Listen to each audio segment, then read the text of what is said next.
I found this comic book back when I was a little kid in a dumpster, and I instantly recognized this Predator because I've seen the Predator in the Arnold Schwarzenegger movie, the first Predator. So after seeing the second Badlands trailer and I watched the Predator Killers, I got all hyped up and started reading this magazine and was thinking for myself, what if Dick will become Broken Tusk?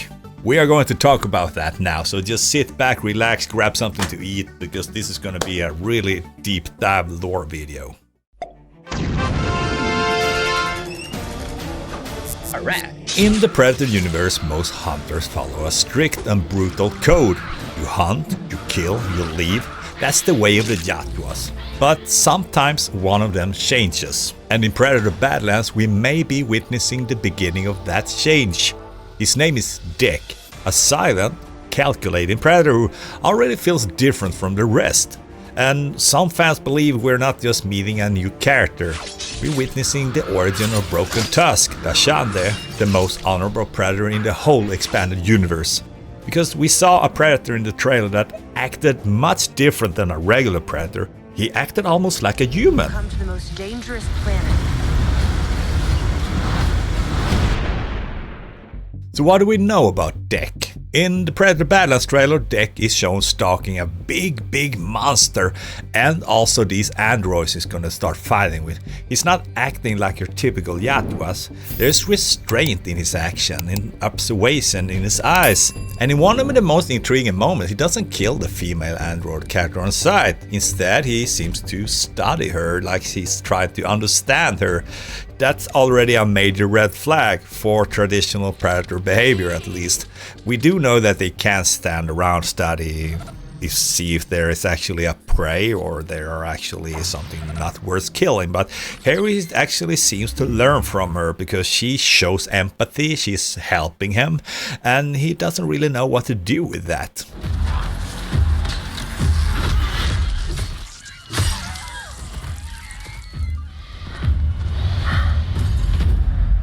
So Dick and this android will be stranded together, and they have to survive together. And we already see the glimpses of communication between Dick and the android. But there is also body language, hesitation, recognition when there are actually interaction with each other. And that's what this story will turn from a hunt into a transformation story, because if this android will begin to teach Dick about empathy, maybe not directly, but he's gonna notice this and start to understanding that this is actually a more honorable path to protect others instead of just killing everything that is seemed to be worthy of a challenge. Then maybe we're watching the story and the seeds of Broken Tusk origin story. But first of all, if you don't want any spoilers, because I'm gonna bring up things that happens in the comics, you might want to stop watching now, okay? But let's rewind this a little bit. In the original Alien vs Predator comics, we meet Trachtenberg, also known as Broken Tusk. He's the first predator to see a human, Machiko Noguchi, not as prey but as an equal. He teaches her the ways of the hunt. He fights beside her, and before he dies, he marks her with the predator's sacred blood symbol, accepting her into his culture. Trachtenberg became the first Yautja to protect a human and the only one to pass on his legacy to one. That level of transformation doesn't happen overnight. So what if Dick is that first step?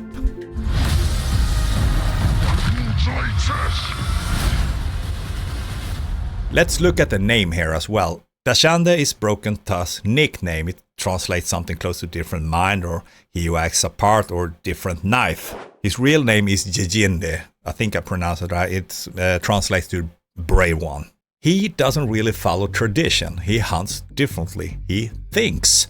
Now compare that to Dick, a short, sharp name, but in some speculative Yautja translation and linguistic fan theories, Dick might derive from an old root meaning cut off, cast out, or separate. That would line up perfectly with the story we're seeing here. Dick doesn't behave like a normal predator as we see in the trailer. He's already on the outside of their rigid culture because he probably was put there because he's either too weak or too different, or they think that he doesn't deserve to be part of the culture anymore. He isn't even on a big hunting party because he's all alone. Maybe it's actually a very big trial he has to undergo, but most likely I think he's exiled and abandoned, or just because he's different. And all of this aligns with the arcs of someone who could become Trachtenberg, the Broken Tusk, the outsider who became the bridge between species. I mean, imagine this. Deck, he's programmed since birth to hunt and kill, and begins watching an android's action instead. He sees her protect the weak, tend to the wounded, and make sacrifices, things no Yautja has never understood really. But Deck, he observes, he eventually mimics, not just physically but emotionally. He starts to change. He might begin to question the point of killing for sport. He might start to understand what it means to have honor, not just as a predator but as a protector. There wouldn't just be a cool twist, it would be mythic storytelling here. The burst of one Yautja who chooses connection over conquest. And here's where it all comes together. If Deck survives Predator Badlands, because not all predators do survive, we know that sucks, but that's just how it is. But if he continues learning from humans, particularly through the android, then it sets up a natural path for the future sequel. One where Deck, now older, wiser and more scarred, perhaps even bearing a broken tusk, encounters a human woman in another crisis. That woman could be Machiko Noguchi. And when he sees in her the same spark of leadership and strength that he once saw in this android, he chooses not to kill her. He teaches her, protects her, and marks her, just like Trachtenberg did in the original comics. In other words, Deck could become the canon cinematic origin of Broken Tusk. I actually hope that it would be the case. And this isn't just a fan theory for the sake of the lore, it's like a way to deepen the Predator myth, to evolve it just beyond just being a hunter versus hunted movie. This is a way to explore what it means to be part of a species built for violence but capable of change. And in doing so, Predator Badlands could become a cornerstone film, not just for the action but for planting the seeds for a future trilogy that reintroduces Machiko, explore predator society from within, and brings this full circle of the story of Trachtenberg itself. Because sometimes the deadliest warriors are the ones who choose not to kill. There is this saying that it's better to be a warrior in a garden than a gardener in a war. So Deck is more than just a new predator. He might be the first predator to feel, and if that's true, then Predator Badlands isn't just a monster movie, it's the beginning of a legend. The story of how a silent hunter became a protector, how a lone Yautja became Broken Tusk. And who is Broken Tusk? When we think of Predator, we think of silent hunters, brutal warriors, and alien creatures driven by bloodsport. But among them, there's one who stands apart, a figure who broke with tradition, who showed mercy and who dared to form a bond with human. His name was Broken Tusk, but to his own kind who was known as Trachtenberg. Broken Tusk, or Trachtenberg, is one of the most iconic predators in the entire expanded universe. Introduced in the 1990s Alien vs. Predator comic series by Dark Horse, he wasn't just another mindless killer, he was something completely different, something more. Named for the shattered mandible tusk he bore from an earlier hunt, Trachtenberg became a symbol, not because of resilience, but because he changed. He led a group of young predators on a rite of passage hunt, but when everything went wrong, he adapted, he learned, and he made a choice that would change the course of predator lore forever. Now, while the comics don't dive deep into his childhood, expanded lore gives us a hint about who he was before the name of Broken Tusk ever existed. Trachtenberg, he was born into a very strict traditional Yautja clan where strength, dominance and ritual hunting were everything. As a youngling he was different, where others thought glory through violence. Trachtenberg questioned the system. He wanted to understand the purpose behind the hunt, not just the kill. It's believed that during one of his rites of passage he survived a traumatic loss, possibly the very injury that broke his tusk, but instead of letting that define him as weak, he wore it as a symbol of perseverance. In many ways that moment shaped him into who he would become, a predator who valued wisdom as much as strength. Trachtenberg's defining moment takes place on the desert planet of Nugochi, a human colony unknowingly built on top of a Yautja hunting ground. Every year the predators seed this planet with xenomorph eggs to test their young warriors, but this time things spiral out of control. The xenomorph overrun the area, he's left wounded and all alone. But instead of fleeing, he observes the humans, especially a woman named Machiko Noguchi, a fearless and intelligent leader doing everything she can to keep her people alive. And here's where the story takes a turn. Instead of seeing her as a prey, he sees her as a warrior and equal, and teaches her. He fights beside her, and in a moment that's now legendary in Predator lore, he marks her forehead with the blood of a xenomorph, branding her with the Predator's sacred symbol of the hunt. Machiko becomes the first human to be honored by a Predator. So Broken Tusk's bond with Machiko wasn't romantic, it was very deep spiritual. Warrior to warrior, teacher to student, he showed her the meaning behind Yautja honor, and that the hunt is not about dominance but respect, control and survival. Together they take down the alien queen, saving the colony, but Trachtenberg doesn't survive. He dies from his injuries, but not in disgrace. He dies with honor, in battle with a legacy. And in this final moment, he passes on everything he knows to a human. That decision would echo for years to come. So Machiko, carrying Trachtenberg's teaching, goes on to live among the Yautja. She adopts their ways, fight beside them, and in time challenge their more brutal traditions. And while Trachtenberg only appears in the first Alien vs Predator comic arc, his legacy lives on in every story that followed. He's remembered not just as a skilled hunter, but as a symbol of progress. Even among fans, Broken Tusk became something special. He was the first Predator to show empathy, intelligence, and vision. He inspired a new wave of storytelling in the Alien vs Predator universe, stories with heart, complexity, and nuance. So, in Predator culture, to survive a hunt is to be worthy. But to survive, teach, and evolve the very nature of the hunt, that's something else entirely. Broken Tusk wasn't just a character, he was a turning point, a legend among his kind, and a symbol for us fans. Some fans believe that if he had lived, he might have changed Yautja society forever, perhaps leading a new generation of hunters who thought not just blood, but meaning. Even today, decades later, his influence is felt, and with new films like Predator Badlands on the horizon, some fans like me wondered, could we see a version of Broken Tusk return? Could he still be out there, or might another take up his mantle, like Deck, or is Deck actually going to turn into Broken Tusk? Because in a universe defined by monsters, Trachtenberg, Broken Tusk, reminds us that even among the fiercest warriors, there's room for wisdom, for honor, for change, and that's what's making him so unforgettable.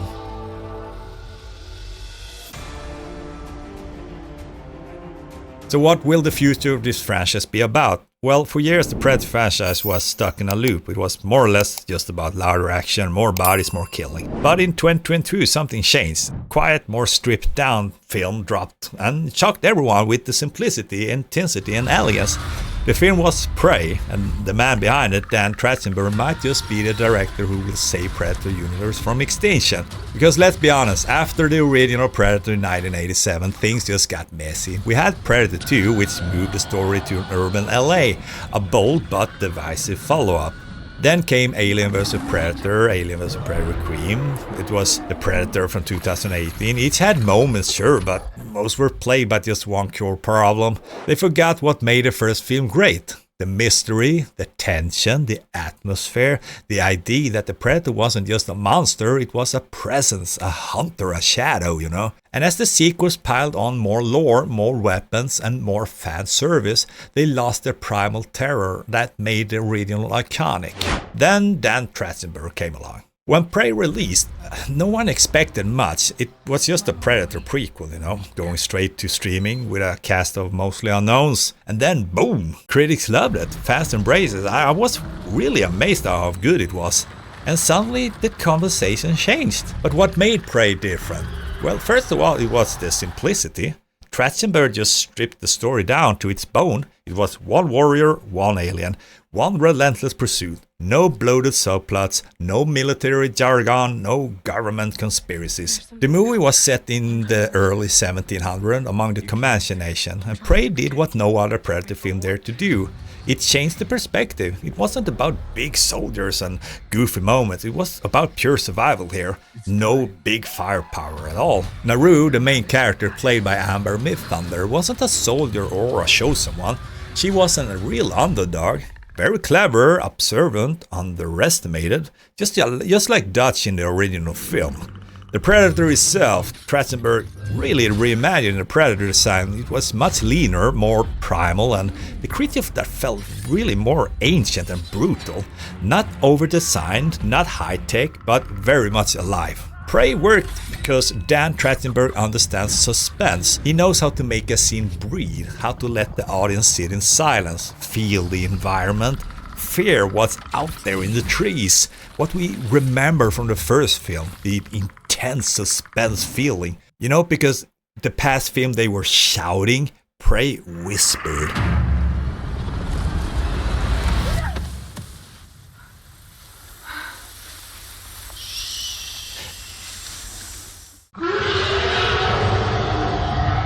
And what whispers cuts much deeper. It reminded audience that the Predator doesn't need to be explained, it needs to be feared. And more importantly, that fear should come from character, not just creature. No more. This is it? No. Bring it home.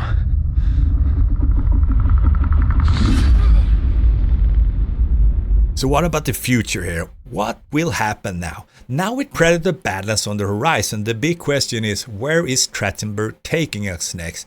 The answer should be, if he's bold, to the Dark Horse comics, of course. The Dark Horse comics hold some of the richest lore in the Predator universe. We're talking about Yautja honor codes here and heritage, inter-clan rivalries. Yautja civil wars, human-predator alliance like Machiko Noguchi, and legendary figures like Broken Tusk. Predator who defies the old ways and just reshape what the hunt really means.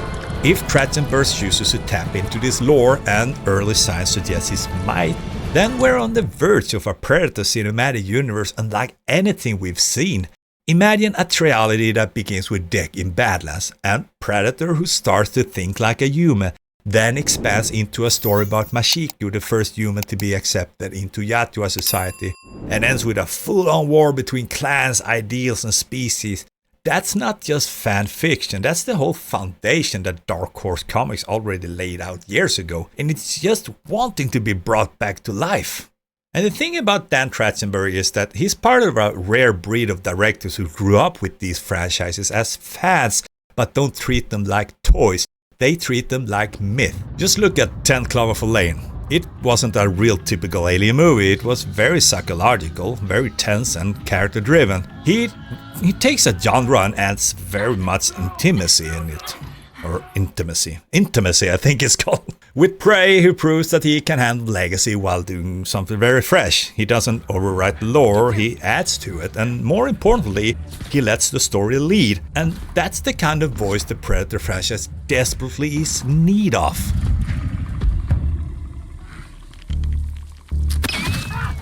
If Trachtenberg stays on board, here's what the next decade of Predator movies could look like. The rise of Deck, an outcast predator who learns empathy from a human android, or the origin of Broken Tusk, the first predator to form a bond with a human, the introduction of Machiko Noguchi, a human who becomes part of the predator society, a Yautja civil war between traditional hunter and those who seek a new path. And who wouldn't want to see a live-action movies with ancient hunts going all the way back to ancient Egypt, or maybe visit the feudal Japan and see how it takes on ninjas and samurais. I would really want to see a live-action movie taking place during the Viking Age, where we get to follow a berserker predator in its path for glory and honor, or get to follow four brothers, the last of their clan, into a big, deep space intergalactic war. I mean, it can just go on and on and on, because here's the truth. The Predator franchise doesn't need to grow louder, it just needs to grow deeper. And Dan Trachtenberg might be the one director who knows exactly how to do it. And me personally feel like he knows how to do it, considering how good Prey was, and we had Predator Killer of Killers. It was really, really good. And now with the Predator Badlands coming up, I think it's going to be one of the best Predator movies. Really, I really, really think so.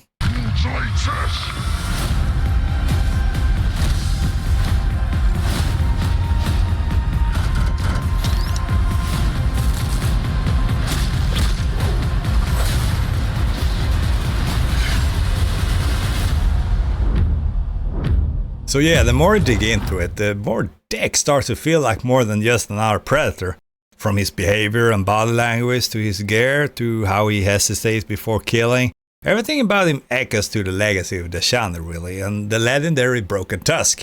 We've seen how Broken Tusk was different, just as Dek seems to be, how he bonded with Machiko, just like Dek bonded with this android, how he challenged what it's meant to be at Yautja, just like Dek seems to challenge this as well. That might be because he's been exiled, we don't know that, but that might be the reason. And now Dek might be picking up where Trachtenberg Broken Tusk left off, or it might be that Dek will become Broken Tusk. We also talked about how Dek's first brush with Companion might be coming from this android, this female one, a synthetic being that showed empathy, reason, even mercy. That one interaction could be the spark that changed everything, laying the whole groundwork for what Dek will become one day, that will how he will relate to humans so naturally in the future. And let's not forget the impact of Dan Trachtenberg, because with Prey he gave us a Predator story with heart and restraint, something that honors the lore without drowning in it.